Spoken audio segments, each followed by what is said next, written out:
His left leg had the standard pins and a brace just above his knee on the outside of his thigh, holding his injured bones together. His shoulder was encased in white bandages.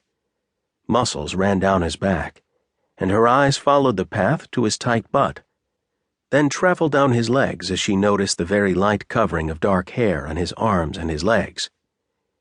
She returned her eyes to his head and saw that his rich black hair was on the longer side, and it looked like he'd been running his hands through it. He wore at least a day's growth of hair on his face, which gave him a dangerous look.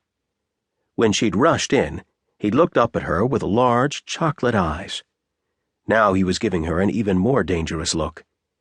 He'd been scanning her up and down as much as she'd been looking at him. She'd worn tan khakis and a dark burgundy button-up shirt for her long drive from the ferry, which she'd taken last night to cross the sea. "Are you all right?" She walked towards him with her hands out, ready to help him up. "Out!" he bellowed. "I'm here to—" she started. "Get out!" he screamed, and she could see the veins on his neck starting to pop out as his face turned a deep red. She took a step back.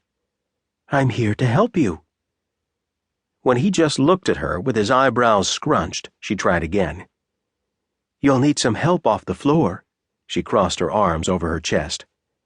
"I said," he spoke in a calm voice, laced with edge, "get out now." She didn't move. He was laying on a very expensive-looking Persian rug, front side down so that his very tight, very gorgeous ass was up in the air. She tried to keep her eyes on his face instead of traveling over his toned body instead. Putting both hands on her hips, she looked down at him. "Mr. Cardone, if you care to get up off the floor by yourself ever again, just give me a call." She turned and started walking back out the open doors, just as a short, gray-haired woman came running in through the inside door. Airlea nodded her head at the woman and continued out the outside doors with her head held high. She was stopped a few feet away on the balcony by another woman. This one was younger and had rich, shoulder-length chestnut hair, and wore a summer dress with yellow flowers on it.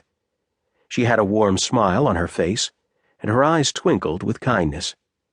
"You must be Airlea Rossi," the woman said in English as she walked towards her, a large pile of flowers in one hand and her other stretched out for a handshake. "I'm Kathleen Cardone." "How do you do?"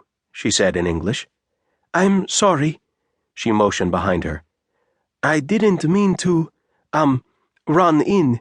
It's just that I heard a crash."